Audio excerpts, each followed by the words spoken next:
kan tidak ingat. Tapi begitu kita terbangun, la ilaha illallah, 6:04. Nah, ya, subuh lah habis.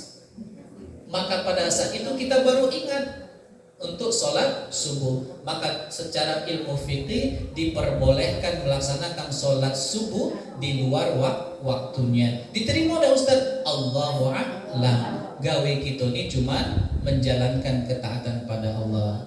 Ya, soal diterima dan terima itu urusan Allah. Nah, baik Bu, kira-kira Bu, dari kelompok orang rugi, kelompok orang yang beruntung dengan yang celaka tadi, masuk mana kita nih? Masya Allah, alhamdulillah. Mudah-mudahan kita doakan semoga masuk kelompok orang-orang beruntung dan mudah-mudahan istiqomah, lalu nanti kita dimatikan Allah dalam keadaan husnul khatimah. Amin ya rabbal alamin. Nah, baik ibu-ibu, para jemaah sekalian yang dimuliakan Allah, itu baru pendahuluan itu Bu. Belum masuk sholat asar tadi kan? Masya Allah. Ibu-ibu dengar pendahuluan, oh ya, ujinya pendahuluan lagi lah 20 menit, isinya baca 2 jam. Baik, kita singkat Bu ya, karena insya Allah ayatnya memang surat yang singkat. Nah ibu-ibu, para jemaah yang insya Allah dimuliakan Allah, hari ini nak kita bahas satu surat full ya, yaitu surat Al-Asr. Surat Al-Asr ayat 1 sampai ayat yang ketiga, karena memang jumlah ayatnya memang 3 itulah ya. Nah, saya ingin menyampaikan ke Bapak Ibu sekalian berkenaan tentang surat Al-Asr ini dulu, sebelum nanti kita bahas satu persatu dari setiap ayat-ayatnya. Nah, surat Al-Asr ini Bu adalah surat urutan yang ke-103 di dalam susunan surat-surat dalam Al-Quran dari 114 surat yang ada. Nah, surat ini letaknya di antara surat At-Takatsur, Alhaakumut Takatsur, sebelum surat Al-Humazah, yaitu wailul likulli humazatil lumazah. Nah, ayat ini, surat ini terletak di antara dua surat tersebut. Nah, surat ini digolongkan di dalam kelompok surat Makkiyah ya. Kalau tadi yang Al-Hasyr itu Madaniyah, ini Makkiyah. Nah, kalau ibu-ibu membaca ada surat Makkiyah, ada surat Madaniyah, itu ada 2 makna. Bisa bermakna kota tempat ayat itu diturunkan. Kalau dia termasuk surat Makkiyah, berarti surat Al-Asr ini Allah turunkan di kota Mekah. Itu makna yang pertama. Adapun makna yang kedua adalah surat Makkiyah itu adalah surat yang Allah turunkan sebelum Nabi hijrah ke Madinah. Ya, sebenarnya sama aja Bu ya. Sebab ketika Nabi belum hijrah ke Madinah, ya Nabi tetap tinggal di kota Mekah gitu ya. Kalau tadi fokusnya di kotanya, kalau makna yang kedua fokus hijrahnya. Jadi kalau sebelum hijrah itu dinamain surat Makkiyah, setelah hijrah Nabi tinggal di Madinah dinamainlah dengan surat Madaniyah. Nah, itu sekelumit sedikit tentang surat Al-Asr. Nah, ibu-ibu, para jemaah yang insyaallah dimuliakan Allah, tentang surat Al-Asr ini saya akan duluin dulu tentang satu kisah berkenaan tentang Amr bin Al-As yang saat itu pernah diutus kepada seorang nabi palsu. Nabi palsu ini sudah ada Bu. Jadi jangan kalau hari ini ada namanya Ria Eden Bu ya, ada pula nabi-nabi yang ngaku lain. Zaman Nabi dulu lah ada. Namanya siapa? Musailama Al-Kadzab. Al-Kadzab itu gelar. Arti kadzab itu kadzab artinya pembohong atau pendusta. Uji kita nih Musailama masih pembohong atau pendusta. Nah, ada yang menarik dari kisah ini Bu. 2 hal yang saya anggap menarik. Yang pertama, Amr bin Al-As yang diceritakan dalam kisah ini menyebutkan surat Al-Asr secara utuh dalam kondisi dia belum memeluk agama Islam. Itu yang itunya Bu ya, yang menjadi sesuatu yang menariknya.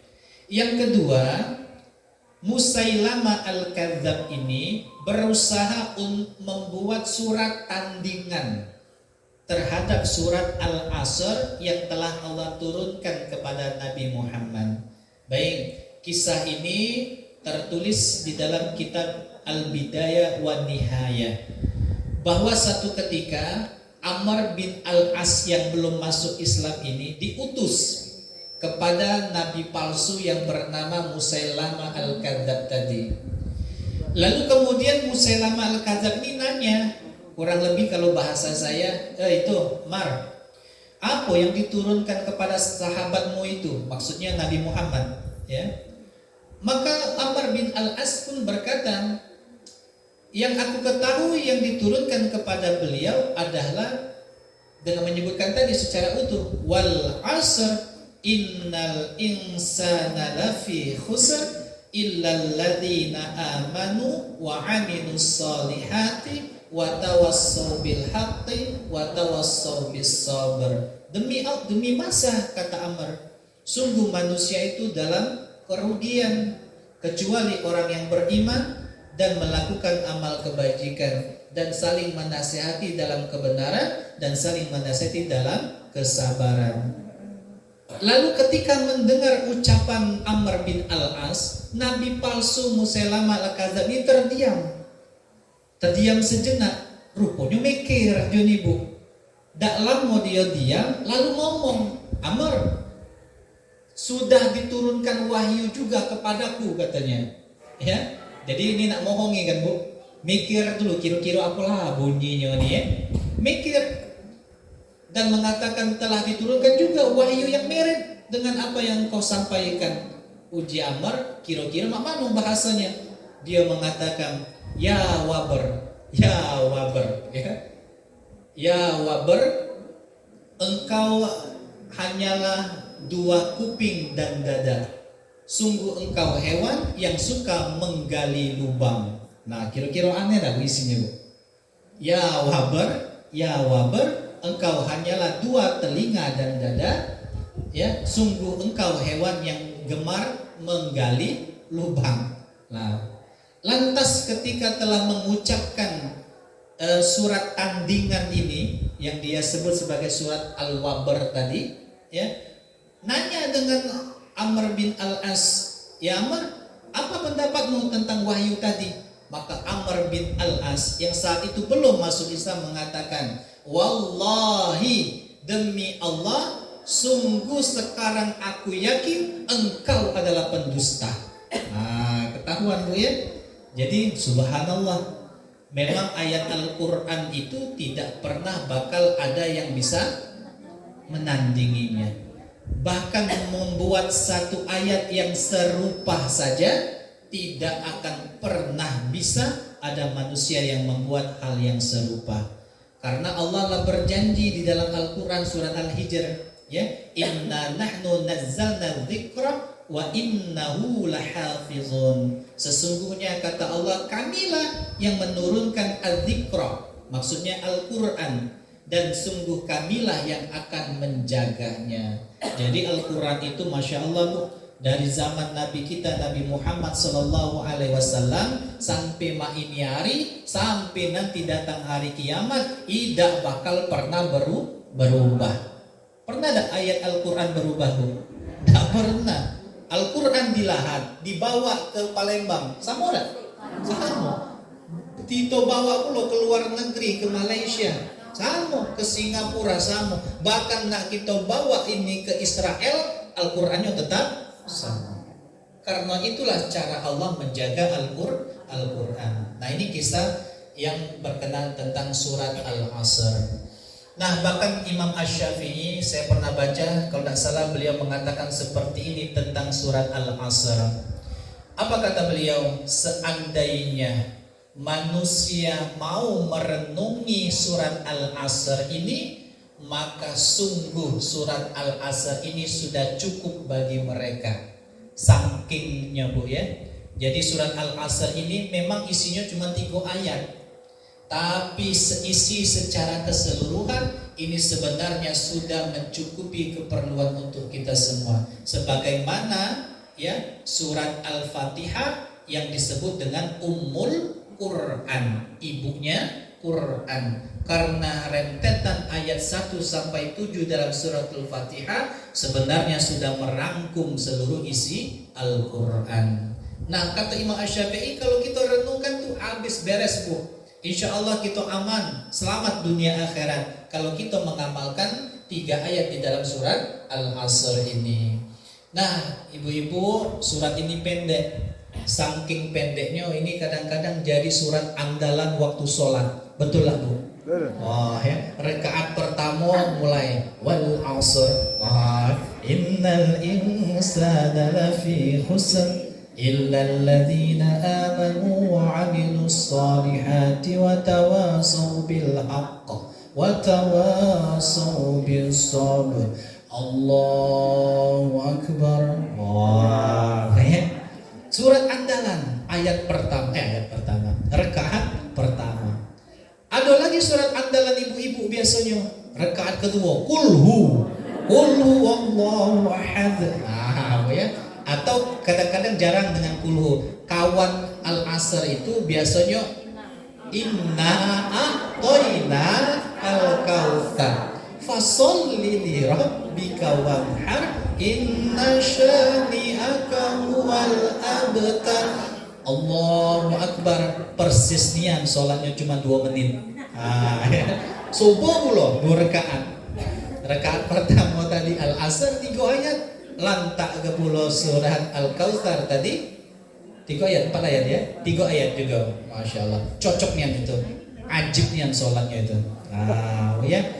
Apalagi kalau itu enak Bu, dibacanya masih tartil tadi. Yang kadang-kadang ibu ini tidak galak ketinggalan film tadi Bu, sinetron Dunia Terbalik tadi kan. Karena lah iklan tadi takut tidak dapat sesi yang pertama, akhirnya ayat surat Al-Asr tadi dibacanya dengan 1 nafas. Wah, ya. Al-Fatihah 2 nafas, Al-Asr 3 senapas. Akhirnya pas sudah sujud tidak bernapas. Ya. Nah, mati benar-benar. Tapi alhamdulillah Bu, kalau tak bernapas waktu sujud kan Bu, insya Allah husnul khotimah ya. Tapi niatnya tadi apa? Ya, meniatnya nak gancang-gancang besok nak nengok film tadi, ya urung dari sholatnya. Memang caranya tadi bagus, tapi niatan tadi Allah yang tahu. Nah seperti itu surat Al-Asr ini. Nah seperti apa Bu pembahasannya? Kenapa saat ini penting bagi kita untuk membahas surat Al-Asr? Karena tadi saya sangat yakin kita sering kali membaca surat ini dalam sholat-sholat kita. Nah, mengapa kita ini Bu, sering kali kalau sholat ini jarang nih yang bisa khusyuk, jarang nih yang bisa konsentrasi, banyaklah ngeblanknya sholat ini. Kadang-kadang saking ngeblanknya tidak terasa, sholat zuhurnya 5 rakaat, sakingnya Bu ya. Atau yang kadang-kadang baru 2 rakaat, begitu tegak dari sujud Allahu Akbar, la ilaha illallah, berapa rakaat ini? Nah, karena saking khusyuknya Bu ya, saking khusyuknya. Cuman bukan khusyuk pada saat bacaan sholat, khusyuk mikir ke yang lain tadi ya. Nah seringkali kenapa membuat kita tidak bisa khusyuk dengan bacaan sholat kita sendiri? Karena kita tidak paham dengan apa yang kita baca dalam bacaan sholat. Lisan kita ini hanya mengucapkan lafaz-lafaznya saja. Membaca surat Al-Fatihah lancar tanpa kendala. Baca surat Al-Asr, Masya Allah 1 nafas lancar. Tapi bacaan itu hanya keluar dari lisannya, tidak sampai ke hati. Penghayatan waktu membacanya tidak hadir ketika kita sholat. Kita baca ya, innal insana lafi khusr, sesungguhnya manusia itu dalam keadaan kerugian. Nah itu lewat baik. Tak pernah terdetik pada ya Allah, kalau aku ni tadi tu tak solat, baca aku ni tadi termasuk orang yang rugi. Tapi jangan pula direnung ke di dalam solat. Ya, wal asr demi masa merenung. Lalu sombong sholatnya tadi itu. Ya. Dan jangan pula kata Kiai Daud Damsit BA, jangan pula waktu sholat itu bacaan sholat ini kita terjemah ke Bismillahirrahmanirrahim. Alhamdulillahirabbil alamin. Jangan diterjemahkan. Tapi yang menjadi orang khusyuk itu karena dia paham dengan apa yang dia ucapkan. Cukup begitu, iyyaka na'budu wa iyyaka nasta'in, ya, kepadamu ya Allah kami menyembah dan kami minta pertolongan. Jadi paham saja itu sudah cukup. Waktu kita menghayati setiap lafaz-lafaz bacaan sholat yang kita bacakan, maka di situ akan hadir kekhusyukan. Memang nak khusyuknya itu tidak bisa, ya, karena sebab ada pengganggu. Siapa pengganggu kita? Syaitan. Ya, ibu ngomong syaitan jangan nyinggung aku galau. Ya, syaitan tadi. Pakai berentak pulau, ya, syaitan tadi. Berarti ustaznya setan. Ya. Nah, karena memang ada syaitan. Kata Allah dalam Al-Quran, aduun mubin, ya, syaitan itu musuh yang nyata bagi kita. Maksudnya bukan wujudnya yang nyata, tapi benar-benar dia ini musuh kita. Begitu kita baru takbir, Bu, maka syaitan itu ganggu kita, bukan dengan gangguan fisik. Tidak pernah kita takbir Allahu Akbar digelitikinya, tidak pernah, karena memang tidak bisa dia mengganggu kita dengan fisik. Tapi ingat, ya, alladzi yuwaswisu fi sudurin nas, dia bisikkan, ya, embuskan, ya, ke dalam dada-dada manusia. Dibisikinya, cuman bisik ibarat syaitan itu. Tapi karena pembisikan itulah yang kadang membuat kita tidak bisa khusyuk dalam sholat. Nah, cara yang diantaranya adalah memahami bacaan sholat. Nah, baik Ibu, yang pertama adalah ayat yang pertama dalam surah Al-Asr, bunyinya cuman wal asr. Apa artinya? Tadi sudah disampaikan, demi masa, demi waktu. Nah, Bu, ini adalah dalam bahasa Arab disebut dengan waw, di sini adalah waw qasam atau huruf sumpah. Huruf sumpah itu dalam bahasa Arab ada 3. Ada waw, ada ba, ya, ada ta, ya. Yang umum Allah gunakan dalam Al-Quran adalah waw. Banyak niat ayat-ayat surat-surat yang Allah awali dengan huruf qasam atau sumpah. Contoh, wadduha, demi waktu duha, wal fajr, demi waktu fajar, ya, wal adiyati tabha, demi kuda yang larinya kencang. Oh, banyak nih waw yang pertama. Nah, ini menunjukkan tentang pentingnya waktu yang Allah sumpahin itu, ya. Nah, dalam hal ini surat Al-Asr Allah bersumpah wal asr, ya. Al-Asr itu artinya ada 2, Bu. Yang pertama ada yang memaknai Al-Asr itu dengan zaman, waktu, ya, atau waktu, atau juga masa. Tapi ada juga yang berpendapat bahwa Al-Asr itu artinya adalah waktu asar. Tapi dari 2 pendapat ini yang paling rajih, yang kuat adalah pendapat yang pertama. Karena pendapat pertama ini general, dia sifatnya waktu yang umum. Jadi seluruh waktu. Karena kalau dimaknai dia sebagai waktu asar, berarti ruginya cuma di asar, khusus dia. Maka banyak ulama yang berpegang bahwa makna dari al-asr ini adalah waktu secara umum. Nah, apa waktu itu, Bu? Waktu itu adalah yang di dalamnya ada perbuatan-perbuatan manusia. Baik perbuatan itu berupa kebaikan maupun berupa perbuatan buruk. Jadi waktu yang kita berjalan ini isinya cuma 2 ternyata, Bu. Kalau tidak kita gawikan hal-hal yang baik, maka sebaliknya kita melakukan hal-hal yang buruk. Ustadz, kami tidak melakukan dua-duanya, misalnya tidak juga yang baik, tidak juga yang buruk. Lalu melakukan apa? Diam baik misalnya, katakanlah, ya. Maka diam itu pun sesuatu yang sia-sia. sia-sia, ya, maka termasuk kelompok yang tidak baik. Nah, inilah waktu yang dipahami oleh wala ulama. Waktunya ini adalah waktu secara keseluruhan. Bu, kita ini dikasih waktu yang sama oleh Allah. Tidak katik bedanya antara satu dengan kita ini. Setiap hari dikasih waktu 1 dikali 24 jam. Ada yang lebih. Ustaz, alhamdulillah semalam dikasih tahu malaikat Jibril, aku dikasih waktu 2 kali 25 menit 25 jam. Ada enggak, Bu? Enggak ada. Waktu kita sama. Kalau sekarang menunjukkan ini adalah jam 8. Jam 8.40. Maka bagi kita sama. Ada yang sekarang jam 10. Enggak kan?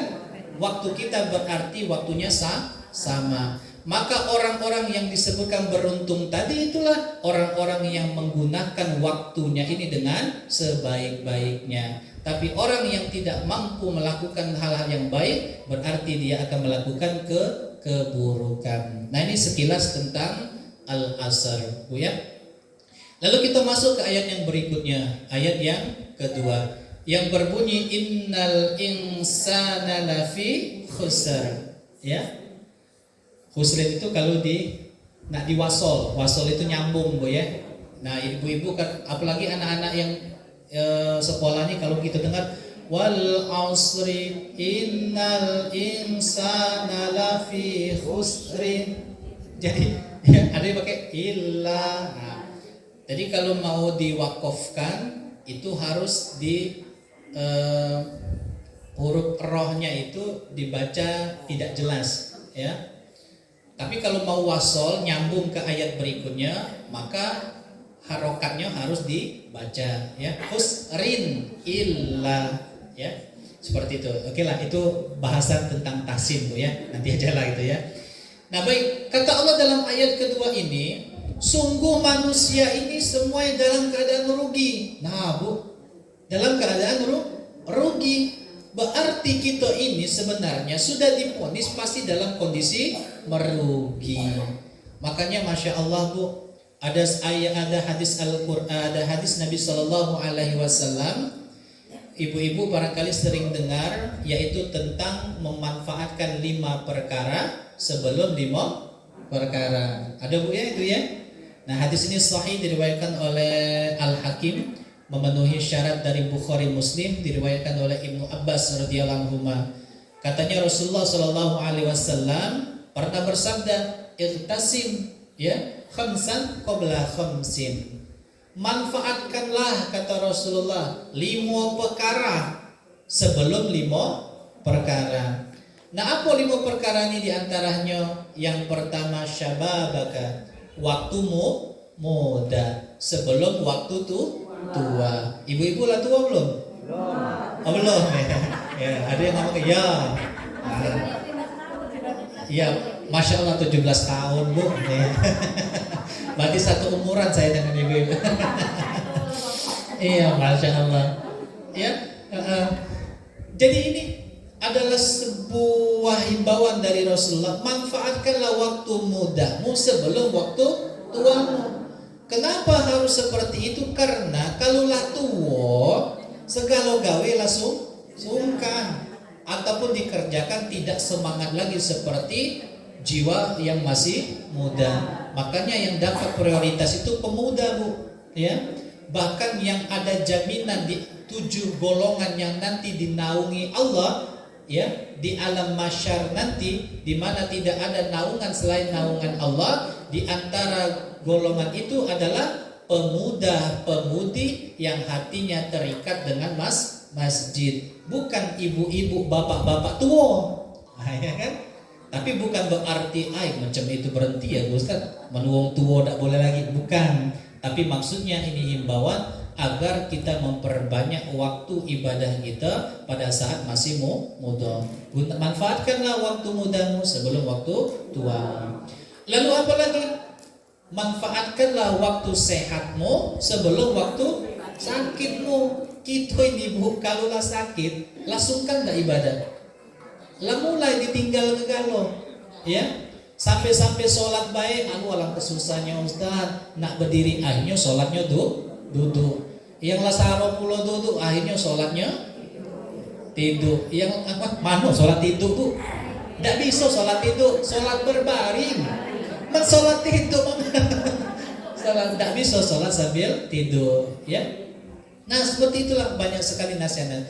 Nah siapa yang tidak memanfaatkan 5 perkara ini, bisa jadi inilah orang-orang yang dikatakan orang yang rugi, ya.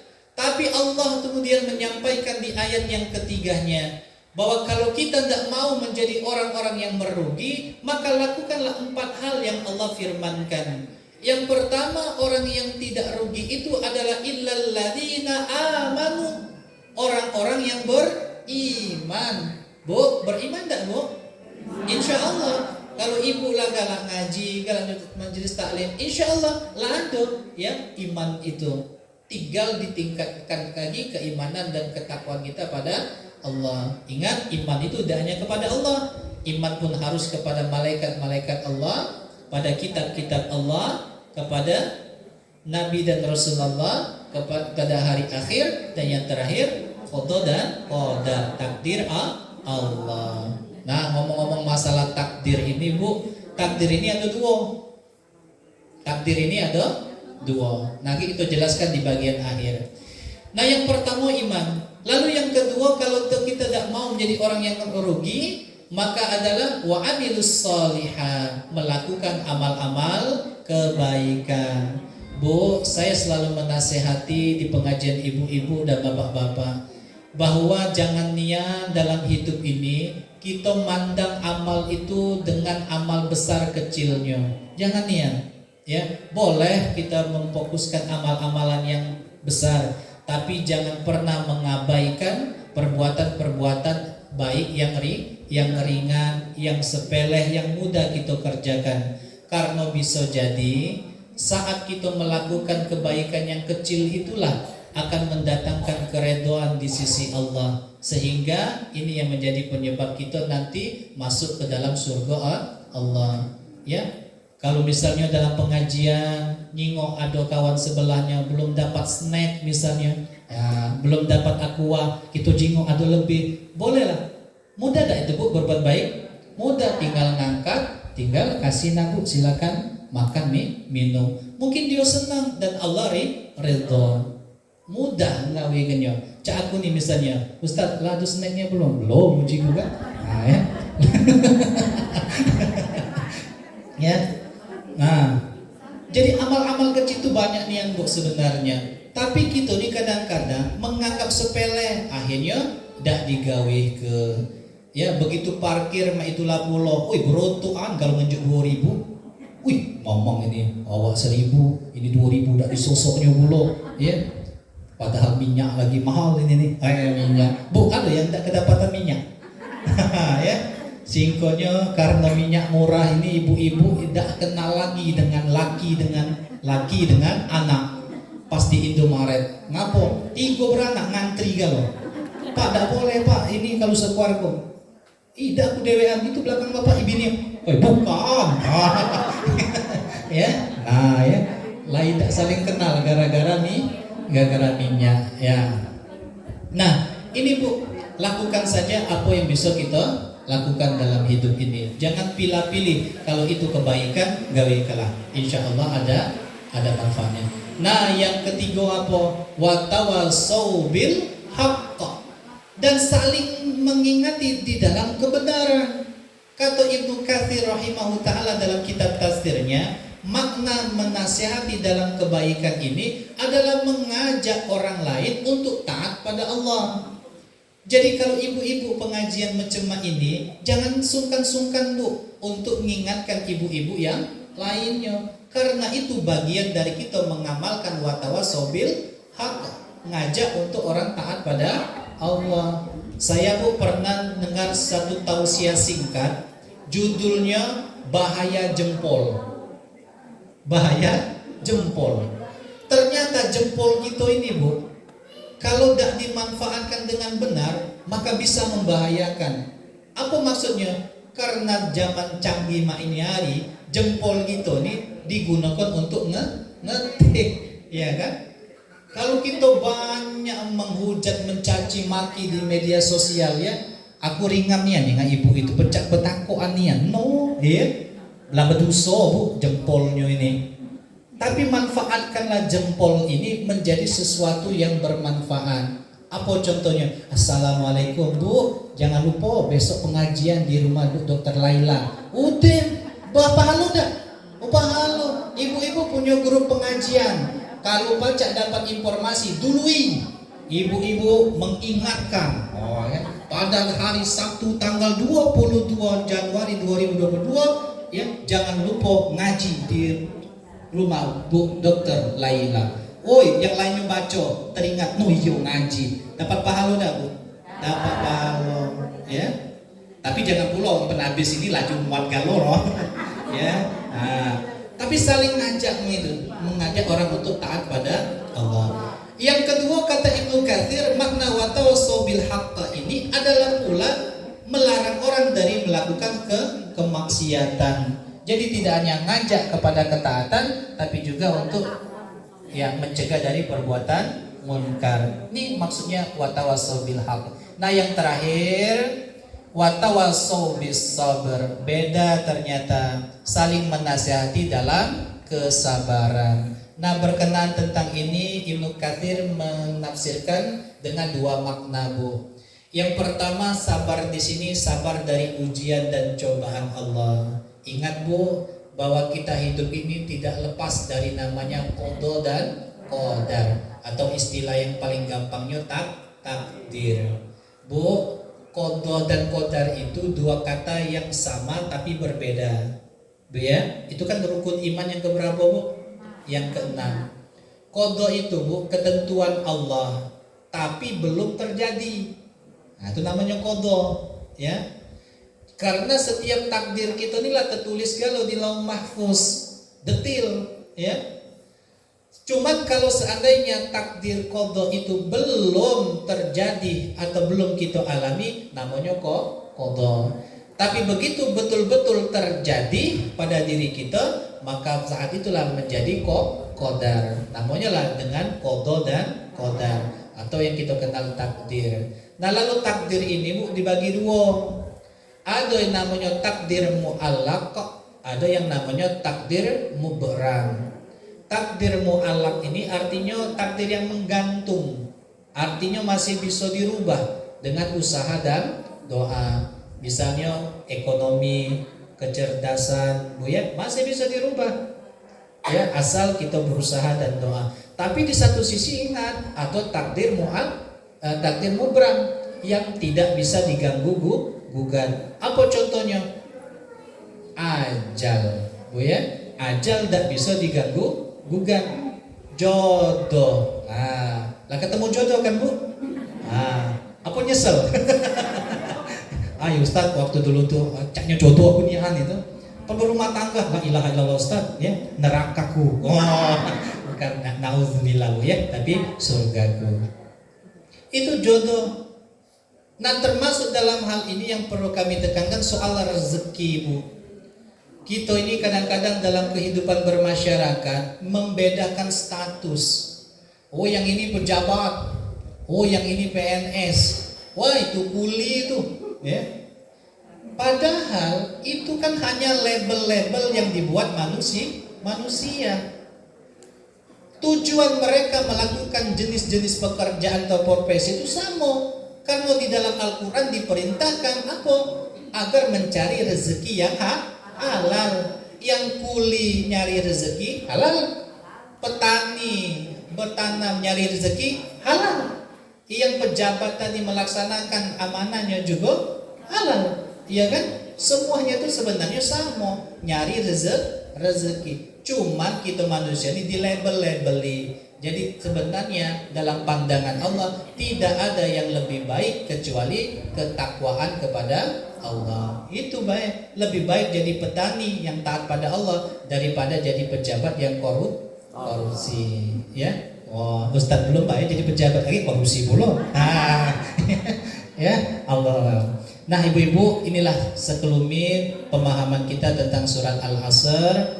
Alhamdulillah, walaupun hampir 1 jam mulai kayaknya ya, panjang lebar, tapi mudah-mudahan ini menjadi bekal ilmu yang bermanfaat. Pesan kami, Setiap apapun ilmu yang sudah kita dapat dalam pengajian, berusahalah untuk diamalkan. Karena ilmu tidak diamalkan itu seperti pohon yang tidak berbuah, hanya tumbuh tapi tidak menghasilkan. Allahu a'lam bishawab. Itu saja yang dapat kami sampaikan. Demikian, terima kasih. Wassalamualaikum warahmatullahi wabarakatuh.